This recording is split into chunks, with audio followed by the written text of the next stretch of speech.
It's pretty good. So we have didactics today, which means get the afternoon off. And today is special because it's graduation, which means I'm playing hooky. So I'm here at home instead. So the residents, the ones in their final year are graduating. Yeah, the PGY-4s are graduating right now. It's supposed to be like a 3-hour ceremony, and I don't know much else about it, to be completely honest. Yeah, I guess you'll cross that bridge when you get there, huh? Which isn't too far hmm away, huh? Yeah, I guess 3 years now. So it's going by fast, that's for sure. Yeah. Well, it's good to see you. I really appreciate you taking the time to do this with me. I know you're a very busy guy and you got a lot going on, and hmm it's an honor to speak with you. So I guess if you want to, we can go ahead and just jump right in and start with some questions. Yeah, that sounds good. Yeah, so I guess I kind of want to get an idea of a young Dr. Roche. Like, what are some of the experiences that you've had in your life that sort of shaped who you are today, and what you think has kind of led you down the path that you're on now? Like the formative experiences that I've had. Yeah, So, oh, that's a great question, and um, I think a lot of my journey towards medicine was, in general, trying to compensate for the deficits in my childhood, which is true for a lot of people. So, as a kid, I was always bright, but there was like a gap between my success and how people would praise me. So people would say like, Preston, you're so smart, but you can't keep your room clean or you can't accomplish these tasks well. So a lot of my missteps were viewed as moral failures, and I would like internalize this idea that I like wasn't good enough a lot of times. That, no matter how much I'm trying to do something, I would be like criticized in some way. So like I think a lot of that kind of forced me to internalize this maladaptive core belief that I wasn't good enough, and of course I could examine that and say like, huh, like I wonder where that's coming from, or I could prove that I was good enough. And what better way to prove that than to attend medical school? So that's that was naturally like my next decision. I was like, oh yes, the perfect solution. Introspection is for the weak.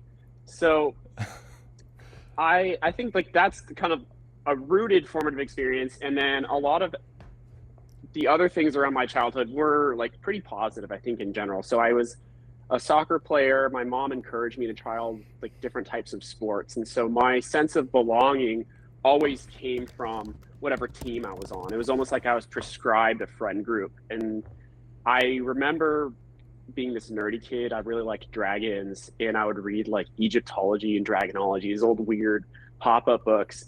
And I'd go to my soccer team and we'd be like hanging out at like someone's house after the game and doing like classic middle school boys activities like Call of Duty and Doritos and Mountain Dew and all that stuff. And I was like, do you guys want to watch videos about dragons? And like the whole room would like go silent. And they're like, no, No, we're good.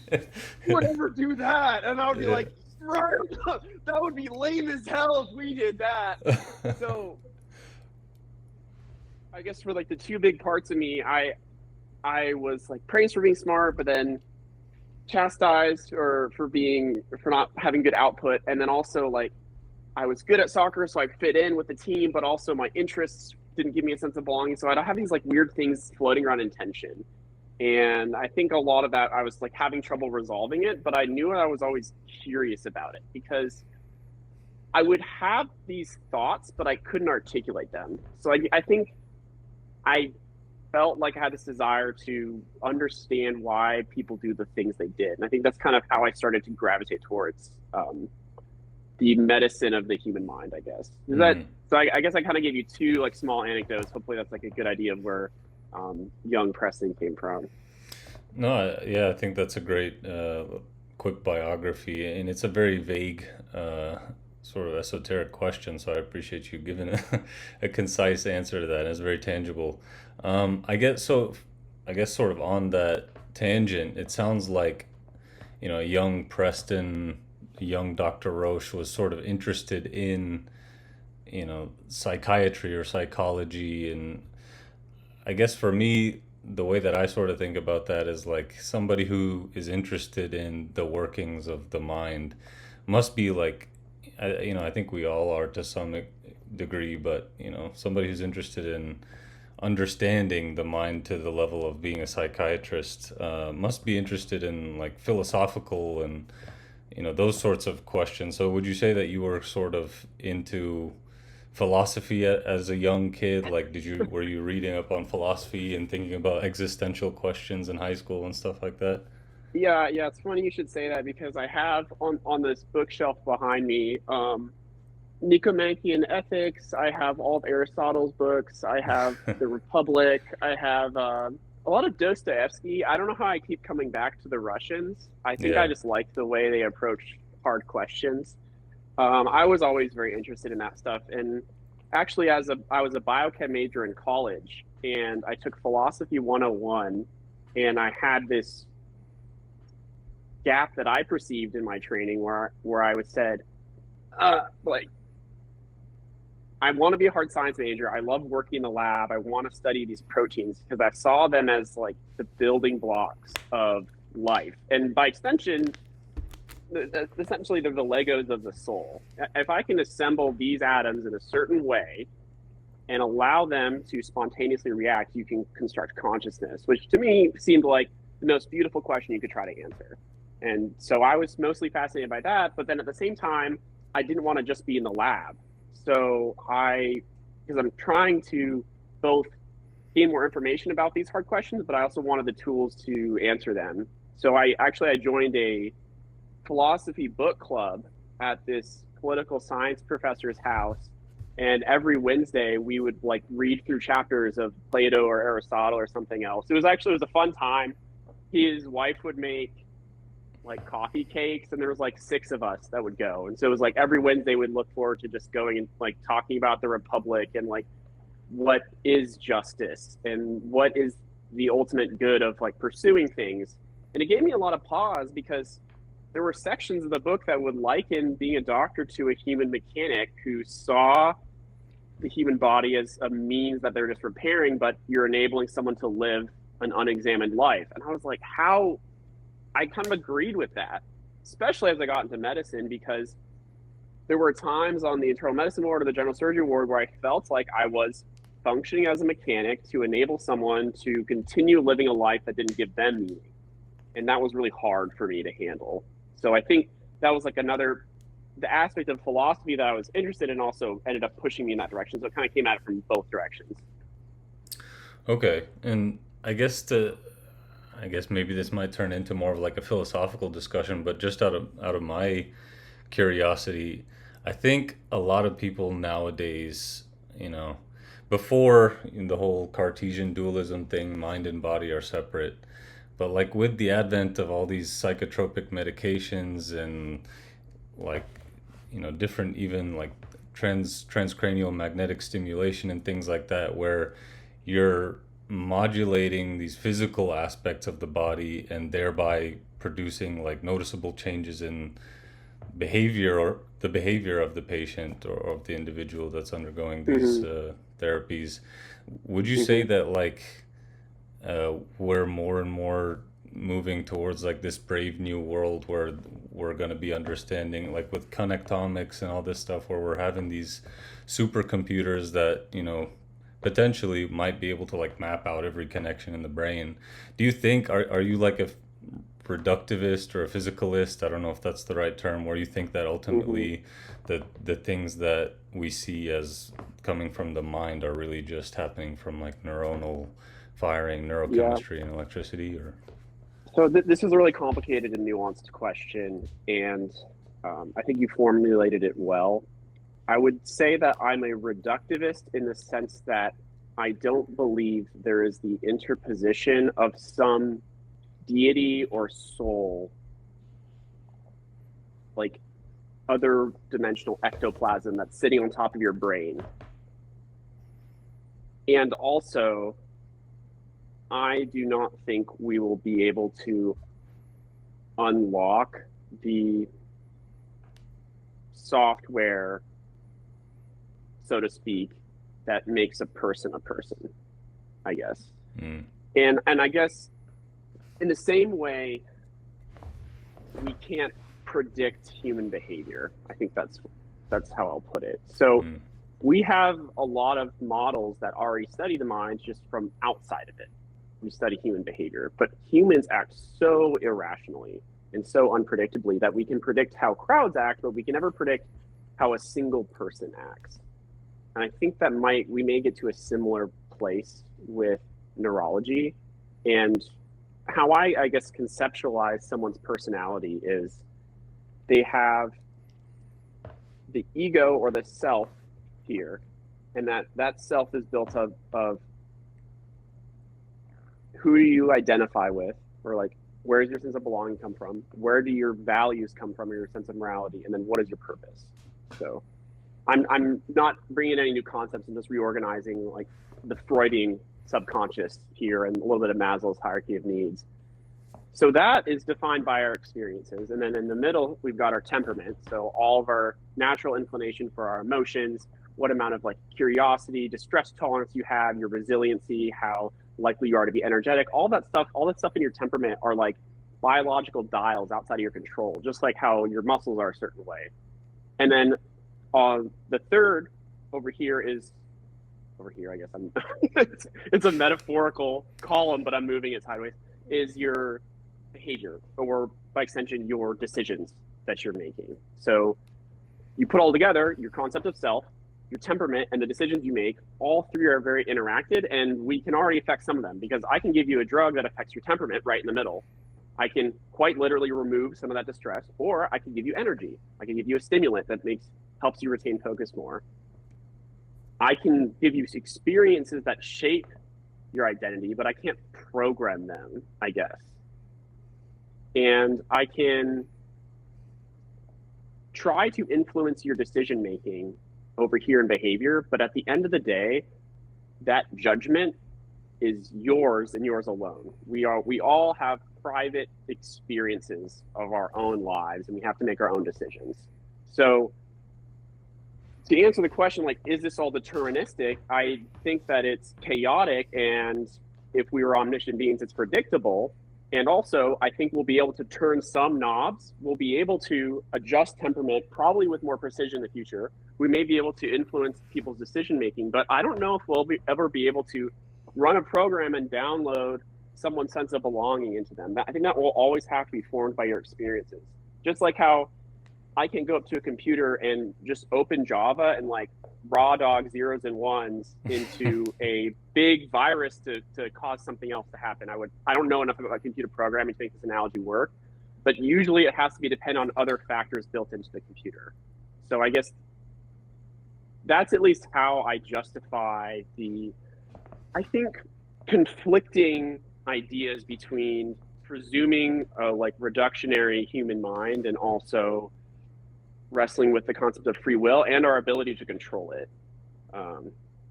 Damn, I thought this was going to be like an interview about my hobbies, but good questions. Yeah, I came in hot. Definitely went from 0 to 100, Yeah. but I guess we'll pull back a little bit and go to No, some of the it's more traditional. it's fine. I'm happy to talk about this. I'm just expressing that this is a good conversation. Yeah, I appreciate it. I appreciate it. And that was a very you put like a very difficult concept very very cogently, and I think I understand where you're coming from, and I appreciate you kind of adding the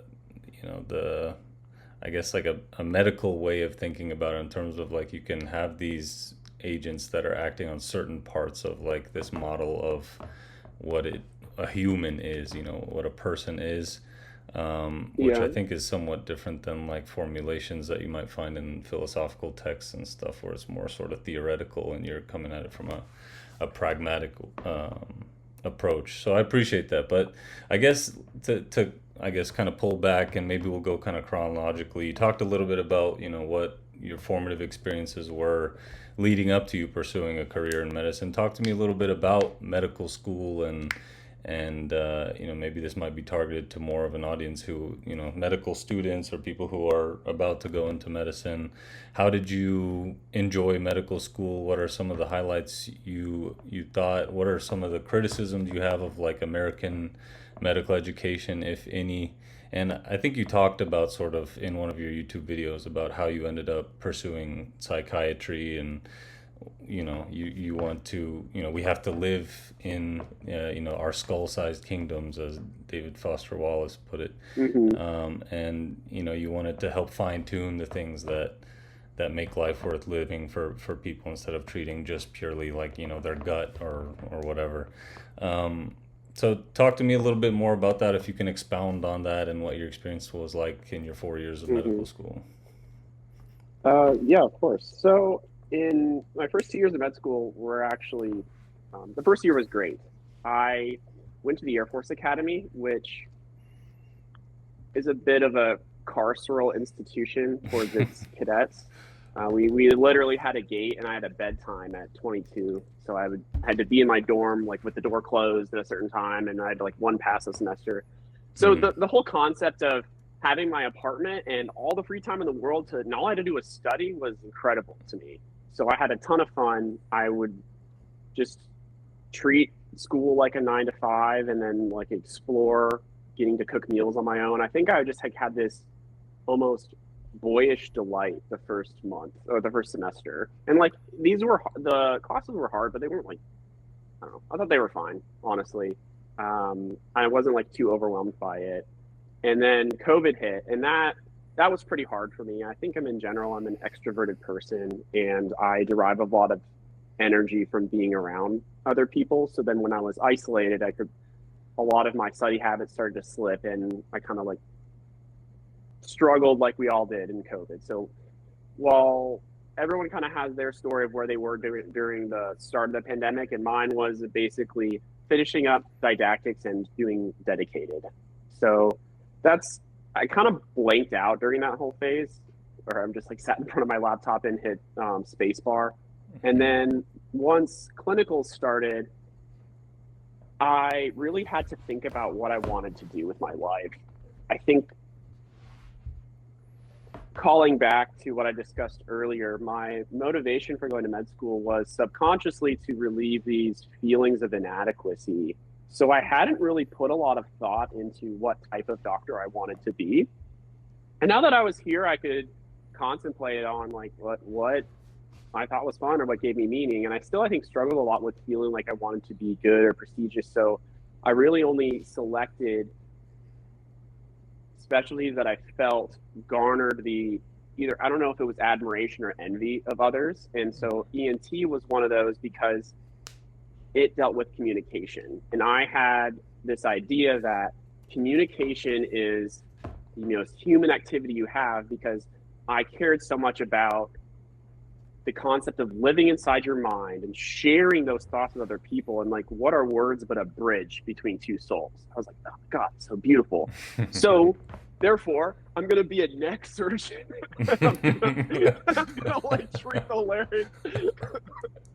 Like, my whole solution to this is like, I'm like, I have to go to a specialty that has like an average step score about 245. Therefore, I'll be good enough. But also the human soul, like, oh no. So like pursuing ENT was my way to reconcile these things. And then I was like signing up for ways. I was doing research with the department. I was like getting mentors, and I was like, this sucks. I don't look forward to this. Like, I was signing up for all my away rotations, and I was just stressed all the time.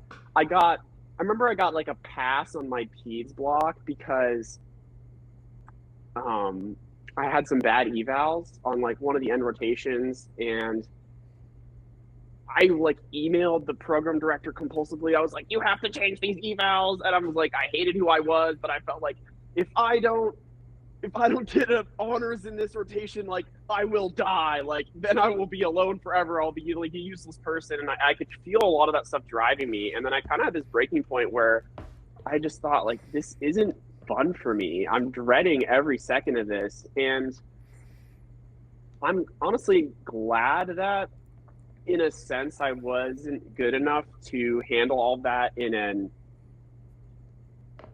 comfortable way, because if I was comfortably handling all of it, I could have excused myself from any kind of meaningful reflection. But because I was struggling so much, I had to be like, what do I actually want? And it took me to emotionally break to do that. And then I kind of this moment where I said, like, I don't care. I don't even think I want to do anything in medicine. And then that lasted about 20 minutes. And then I came back around and I said, well, what gave me pause? Like, what gave me meaning in medical school? And it was all of my psychiatric interactions, no matter what specialty I was on. And I was like, I kind of had this dumb epiphany where I said, wait, if I care about communication so much, why not just go into a specialty where you communicate with people? Like, oh, like the calls coming from inside the house the whole time. And then I realized, like, I got along the best with the psychiatrists. A lot of them are actually telling me, like, hey man, like, you should really think about psych. And I was like, no, I'm going to be a psychiatrically inclined surgeon. And they were like, do you want to unpack that? And I was like, absolutely not. Anyways, I'm like, I've got a research meeting to go to. So that's how it mostly went. And then I realized, I was like, why didn't I ever consider psychiatry before? Like, this is actually a really good specialty for me. And I was like, oh wait, like it wasn't prestigious. It was never at the top of the top 5 hardest specialties to get into, that I was like basically subconsciously using as my guide to what do I want to do with my life. And so it wasn't that I didn't consider psychiatry because I didn't like it. It's just that it didn't meet the criteria that I wanted, which was the envy of other people. And once I was able to let go of the envy of other people, I was like, oh, I'll just do what I want to do. And then I was free or liberated from like the chains of insecurity to go pursue something I liked. And now I really enjoy it, and it's great. So there were a lot of like parts in med school that were tough because I was always dealing with that chronic insecurity and the, I guess, development of struggling. But I came out the other side and was like, pretty good place. And I was actually like really happy. I went to a lot of therapy my 4th year, and I basically just recapped our like 6 or 7 sessions with you right now that we like, kind of like went through to understand why these changes were so important to me. So I hope that sums up like medical school in a concise enough way to explain how like I navigated the path and ended up where I am. Definitely. Yeah, so your self psychoanalysis kind of led you to psychiatry. That's it's poetic, it's beautiful. I really appreciate you being honest about that and really like introspecting and talking about that. Let's see. So on that, so I guess the next progression is like, now that you're a psychiatrist, basically you're a psychiatry resident, you're in what year are you now? I'm entering PGY-2 in about a week. Congratulations to you, sir. So talk a little bit about your experience now that you're on the inside of psychiatry and what mental health care looks like in America. I think there's a lot to critique in terms of, especially where we are and the patient population that we see, a lot of disadvantaged folk and people who get the short end of the stick. Talk a little bit about what psychiatry is like in real life compared to what your idea of it was. And I think this isn't peculiar to psychiatry. I think all fields of medicine and not just medicine, other aspects of life, there's like this rose colored picture of it and your idea of it, and then what you actually see when you actually work in that career or whatever. So talk to me a little bit about that cognitive dissonance, if you will, if any does exist. Yeah, there's zero expectation gap. It was exactly how I pictured all along. I'm just kidding. It's absolutely not. The biggest frustration I have, I think, is well-intentioned policies that transform themselves into meaningless rituals. And I guess the best example I would give is I'm in the VA right now. And we try to include the biopsychosocial model, which I think is a great formulation or analysis of someone's needs. And especially like when you take into account the things that layer together to make a person a dynamic being. And all of this, anything outside of medicines feels almost performative. So let's say somebody is a veteran and they have an issue with substance abuse or substance use, like methamphetamine use, and they come in to the emergency department because they are suicidal in the context of psychosis from their stimulant use, and they're unhoused. And it's unfortunate because they have service connection with the VA. They are 100% service connected for PTSD, and they get about $4,000 a month, but they're unhoused because they're not organized enough to use that money in a meaningful way to care for themselves.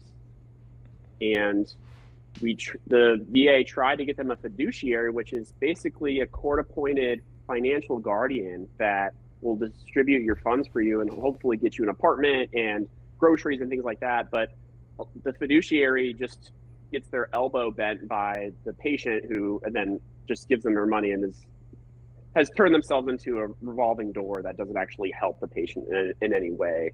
So I go in there and I'm trying to help this guy, and I'm like breaking down his biopsychosocial formulation. Like, what are your problems? Like, let's start out biologically. So first off, he's in psychosis. So we can treat that with medications. I can give him antipsychotics. I can let him wait until the stimulants leave his system, and then he may like return to his normal level of cognitive functioning or close to his baseline. And then now let's look at his psyche. So this is someone who is a veteran who used to have a sense of belonging in the military. They used to have a sense of purpose, and their values are built around honor and courage, which they have completely lost. Now they have a criminal record that follows them, so they view themselves as a disgrace. They have no sense of belonging because they're not able to find a group that they identify with anymore. And they are constantly ridden with distress at the thought of their almost ego funeral that's occurred over the last 10 years. And so the way they cope with those distressing thoughts are by reaching out to substances. But we don't have a meaningful way to address these issues of belonging and value that this person has in their psyche.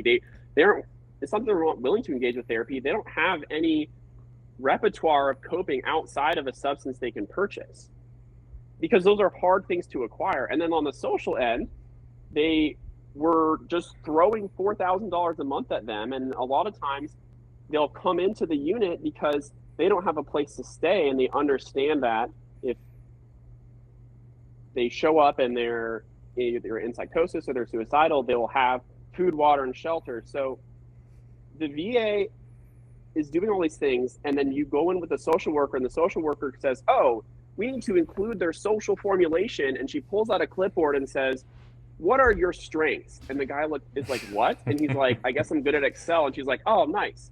Name 2 things you like about yourself. We're doing the biopsychosocial formulation. Okay. And he's like, I like my hair. And she's like, we can't move on until you say a second thing. And I'm like, what are we doing, dude? Like, this guy has a clear social need, which is housing, shelter, food, like belonging, value. And all I'm doing is, and like watching you list off his favorite foods and asking him like where he went to like his childhood and whether or not his parents are divorced is well-intentioned, but it doesn't actually address any of the true like psychosocial deficits we're dealing with right now. And if anything, it just like makes me roll my eyes, and I'm like frustrated with this. So like it's almost I guess I'm getting agitated. Yeah, I'm like ramping myself up, but it just frustrates me so much that we have this banner that declares we care about the biopsychosocial formulation, and then we basically take the social part and we throw a bunch of money at someone. We take the psych part and we wipe our ass with it, and then for the bio part, we're like, okay, Preston, how about you decide if you want to continue Zoloft or go up to 50? I'm like, okay, bro, yeah, like look at like I'm just a freaking steward of serotonin. That's what I do. Like, happy to help. Do you want hydroxyzine also? Like, and so I think that's like really frustrating for me, because I'm navigating a system that has, by and large, completely failed these patients, and now I get to show up as the face of it and ask them what med they want in the emergency room. That's the frustrating part of it. So we see the idealized part, this beautiful rose-colored biopsychosocial formulation, and then when you see it in application, it's just like crap. You ever see those? I think it's like a meme of the artistic SpongeBob popsicles or something. And it's like on the box, it's like this beautiful portrait of SpongeBob, and then like when you pull the actual stick out, it's just it's like diarrhea mixed in a yellow square, and you're like, it's SpongeBob, right? I'm like, that's how I feel about how psychiatry is practiced in America, at least. That's funny. Okay, Yeah. I think I'm gonna end this question here for my own sake. Otherwise, Magnolia's gonna try to put me in restraints or something. Magnolia's my cat. Well, that was a sobering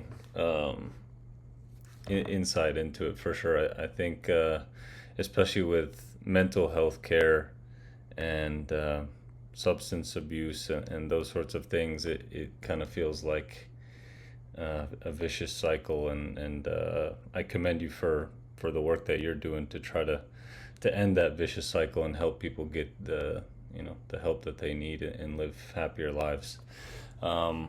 Let's see.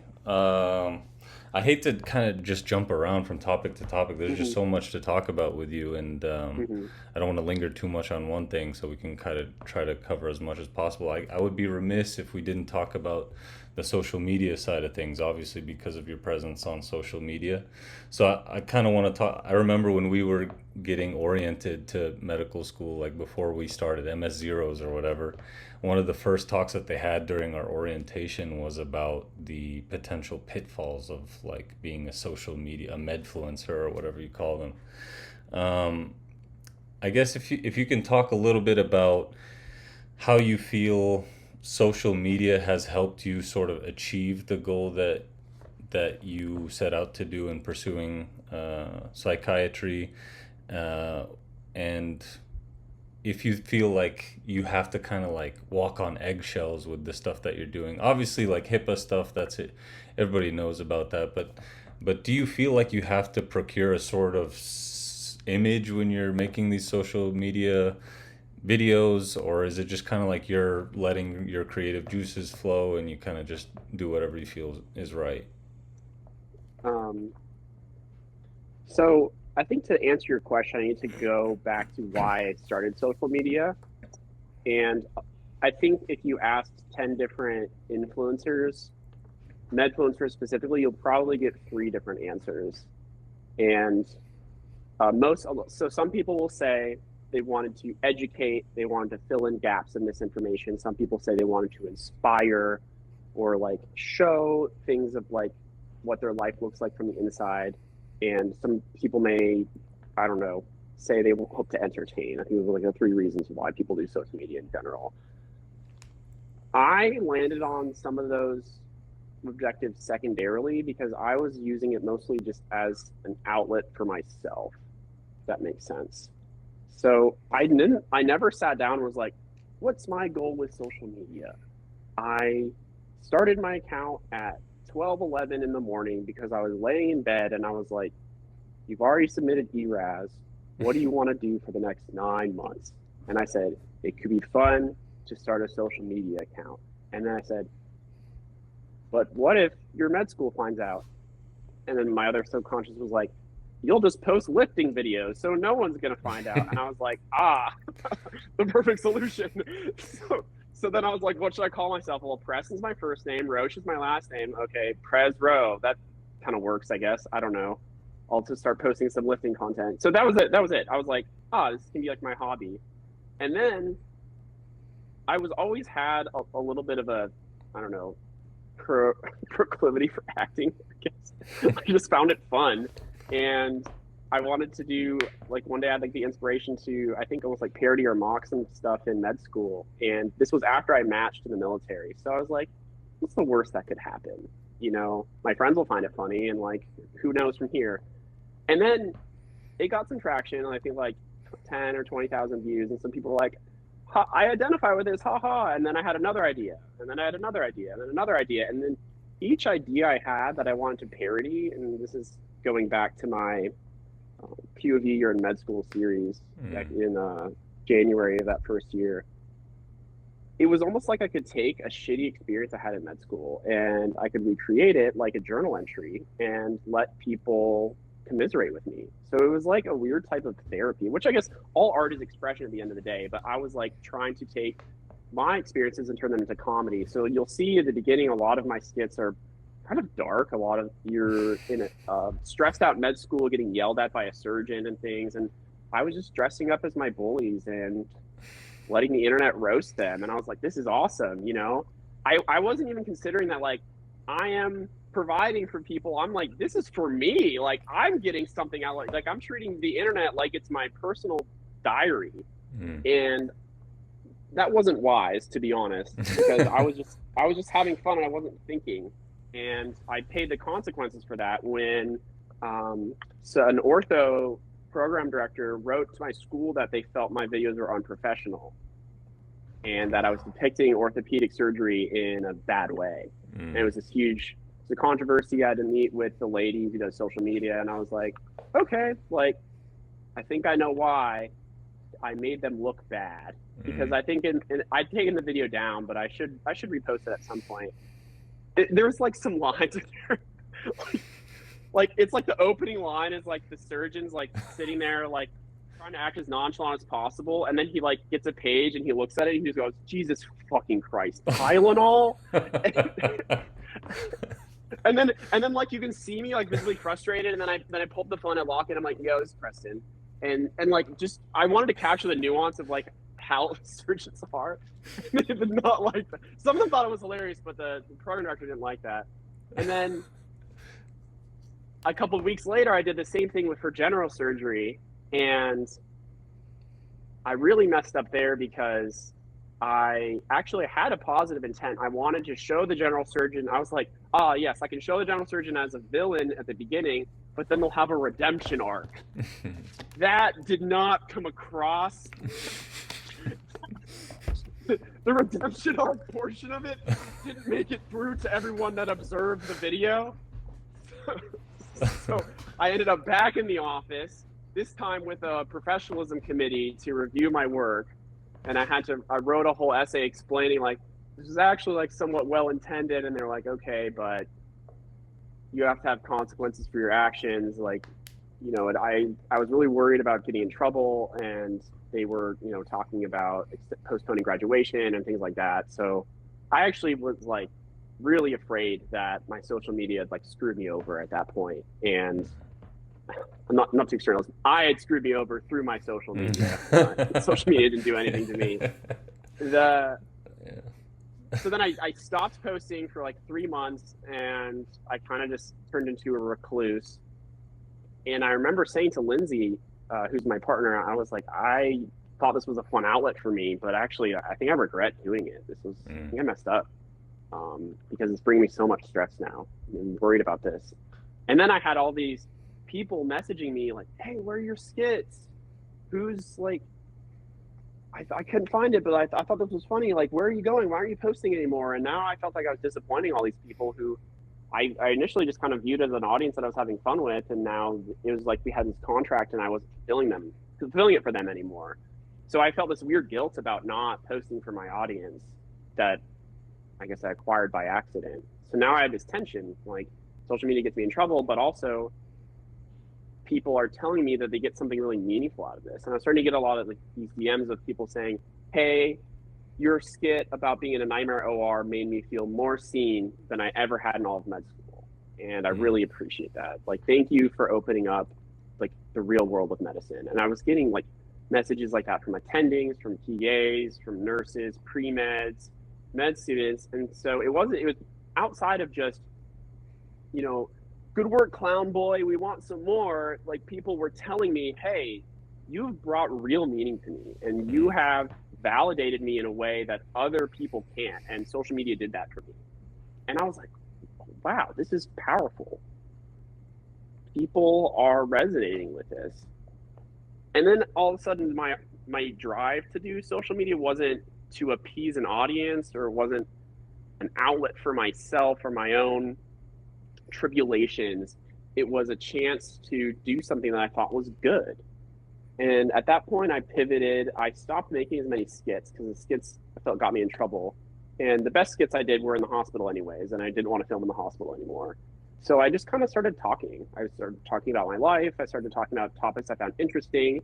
And I had this fear that when I wasn't kind of acting as a clown anymore, people wouldn't care. But some people cared even more after that. And they were really interested in what I had to say. And they cared about my introspections and my reflections. And then the messages I got went from, hey, your video made me feel seen and made me laugh, to your video talking about SSRIs is the reason I went back to a psychiatrist. Or I just watched your video talking about depression and I'm restarting my Lexapro for the first time in 2 years. And that became really meaningful to me, because now not only am I helping normalize a profession, I'm actually, I guess allegedly, I don't know for sure if this is happening, but inspiring other people to seek treatment or better treat themselves by existing online. And I don't know if I can do that in any other aspect of my life. So I think to sum the original question is, am I providing education? Am I entertaining? I hope so to those two, but I hope what I'm doing is just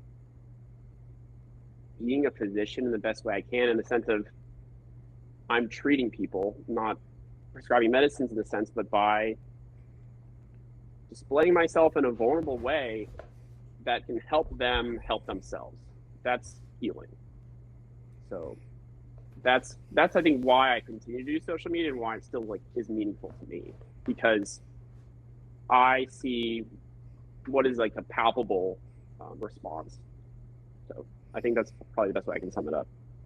I think I think you're doing a great thing, and I think the way that you put it initially, where if you ask 10 medfluencers what they're trying to accomplish, and they would give you 3 answers, I think you're kind of achieving all 3 of those things at once. You're shedding light on stuff, you're inspiring, and you're educating people about complex topics. That I think you're doing what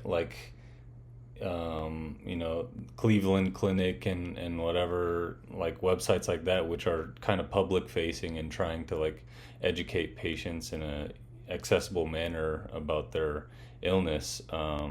You're kind of doing that in a humoristic way, which ultimately is the best medicine, and probably helping people really internalize that stuff better. And especially with your later content now that you're doing, where you're sort of explaining the neurobiology of psychiatric diseases and the mesolimbic pathway, and sort of drawing out these easy to understand, tangible diagrams, and explaining it in a way that people that I think really helps people. And I really enjoyed listening to your story about how you were able to kind of get a person who's in psychosis to try out the antipsychotics, and let's just see if it makes the FBI go away, kind of thing. So I think I think you're doing a really beautiful thing, and thank you for answering that so well.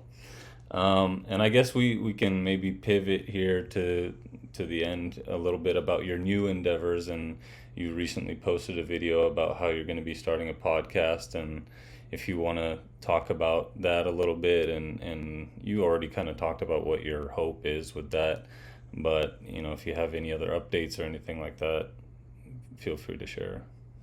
Yeah, so I'm finalizing a contract with the producers right now. I'm actually flying to LA this coming weekend, and we're gonna have lunch and with one of the members of the team and talk about some stuff. The cool thing is they are excited about whatever I want to be excited about, and so they're kind of just they use all these corporate terms like the creative. They're like, let the creative drive the process, and I was like, yes, am I the creative? That's or is me. The creative is this a proper noun or a verb? Whatever. Their intent comes across, which is they want me to feel in charge of this.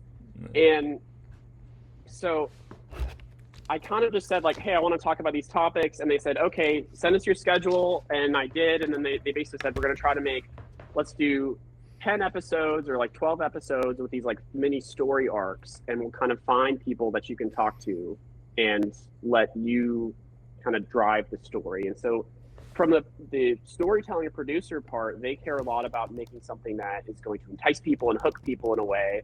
And I don't really think like that. So it's hard for me to enter into this new space. Like, I know how to, it's like, be quirky and make fun hooks, but the whole thought of like try to make an enticing or like an alluring 30-second clip about to advertise for yourself is foreign to me. But in essence, I want to take different lenses and give a singular lens context kind of through 3 different stories. And for each kind of like arc, we're going to pick a lens and we're going to pick a set of people. So for example, one lens could be the lens of medication, and we'll look at 3 different stories. Someone who took SSRIs and they worked great, someone who took SSRIs and they did nothing, and someone who took SSRIs and it took them a while to find the right medication. Because what I see all the time is, sorry, my cat's trying to. No worries. At the end of the day, I will counsel people that like, hey, everything can happen differently, but then, in the comments, people will be satisfied with their own conclusions and their own personal experience without being able to understand how different things are for other people. And no depression is the same. No anxiety disorder is the same, even though we try to lump them together. And especially in the context of gender, in the context of your socioeconomic status, in the context of your culture or your country. So another lens that we were thinking about doing would just be gender, but for something like ADHD. So kind of go through the story of a boy's family and the process of them diagnosing ADHD and what's like treating it for them, and then do the same thing but through a girl's family, and be able to show kind of the differences in how these 2 disorders manifest side by side. Because it's one thing to come across one scenario in the wild, another scenario in the wild, but it's another to hold them up next to each other. So for each of these mini arcs, we're just trying to find what are different ways that we can provide context to an illness or something like this. Another one that we were thinking about doing is psychosis, but in America versus psychosis in Japan or in Asia, because the quality and intensity of psychosis can be geographic in a weird way. Although 1% of the population will develop schizophrenia, agnostic to where you look. Like, you could throw a dart at a map and like you could land in the middle of the Congo and still be 1% of the population will develop psychosis. The way in which the culture reacts to psychosis has profound effects on how that individual succeeds or fails in that society. And interestingly enough, despite all of our antipsychotics, some of the best medication we have is family-based therapy or robust social support. It's the only therapy that has evidence in the States for schizophrenia. And some people even hypothesize that. I'm not one of these apologists, but I think it definitely plays a role, that clozapine is only effective because it correlates to people that have robust social structures, because they can go to the follow-up appointments. They always know, like, they have to get this intense lab work and follow them constantly, which means you'll only pick someone as a candidate for clozapine if you think they'll be able to successfully follow up consistently and engage with family therapy and other things like that. So a lot of the clozapine success stories are confounded by powerful family networks. I think there are also like unique factors about clozapine as a drug, and give credit that that's a big factor. So I think if you were to kind of compare and contrast how we turn these illnesses from something that we exile someone about to something that we, I don't know, maybe support in a different way, it's a weird way to conceptualize it. So that's kind of the hope with the podcast, is to find these stories and create these arcs and show people the different contexts to each mental illness. Because I think the need that I wanted to fulfill with this pod is providing context, much needed context to mental illness. And the best way to do that is through the stories of individuals. I can yap on my phone on TikTok all I want, but if I want someone to really understand the context, I need other people to talk to and create this story. So that's where the need for a pod came up, I think. Interesting. That reminds me what you were talking about there at the end with people who have the family structure, that sort of support structure, end up having better outcomes. I don't know if you heard about, there was some piece that I heard the other day where they're talking about in South Africa, I think it was, where they're kind of younger generations are like including more traditional healing methods, sometimes as an adjuvant to like regular psychiatric treatment, but they're kind of going to like these traditional healers who are using like traditional medicines and that sort of thing, and like meditative practices and going out in nature and that sort of thing, which is having better outcomes for them than just going to the doctor and getting prescribed Xanax or clonazepam or whatever. So it's a very interesting thing, and I'm very much looking forward to the podcast. I think there's a lot of interesting material to cover there, and I'm sure you're going to do a great job of covering that. And I appreciate your realization that instead of you just kind of talking about it as a medical professional, what better way to explore these subjects than talking to people who have these lived experiences.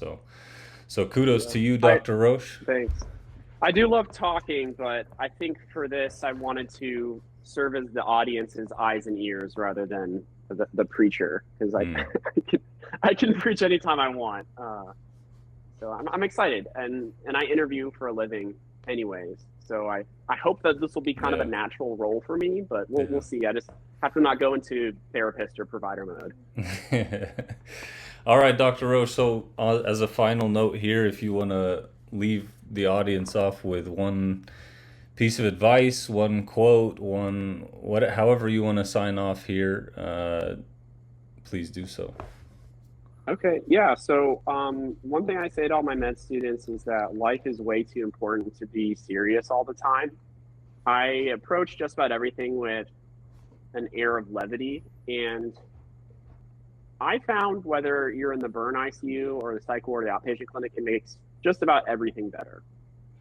So knowing when to be there for someone can also be pointing out the absurd things about the world, and it can make you more human. I think at the end of the day, everyone just wants the human standing next to them, and they don't really care what's on your badge. So Well said. try to be human, I guess. Well said. Beautifully put. Thank you so much, Dr. Roche. I really appreciate it. It was a real pleasure talking to you today. Yeah, of course. Let me know if you need anything else. I understand you run an interest group here at UTESCA. Yes, sir.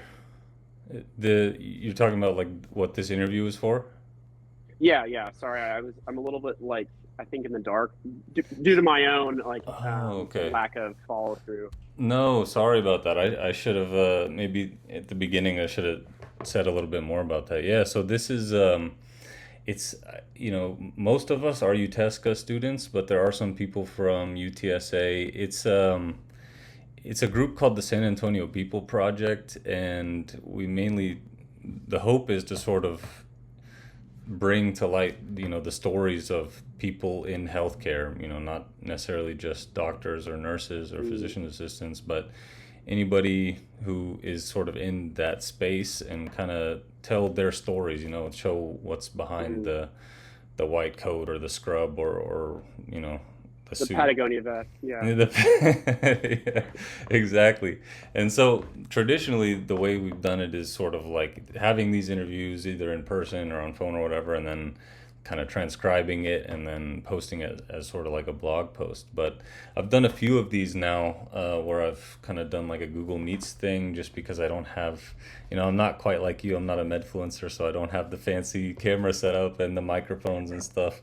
So it's easier for me to do it this way and then just record with OBS or whatever. And maybe someday in the future we'll get to, I would like to do, I always like, the face-to-face, contact. So hopefully it'll get to that point. But yeah, I really appreciate you taking the time to do this. We're very lucky to have you. Yeah, of course. It's my pleasure. And there's an app called Otter that you can record on your phone, and it automatically transcribes. It recognizes the speakers and turns things into a script. So I know it sounds like it's a burden for you to do all this scut work.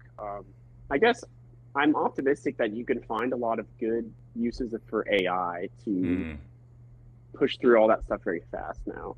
So anyways, best of luck with your endeavors. I think this is a great project, and I feel lucky that you thought I was cool enough to be included. So thank you for having me. Yes, sir. Yes, sir. My pleasure. Have a great rest of your day, Doc. All right. Thanks, you too. Bye.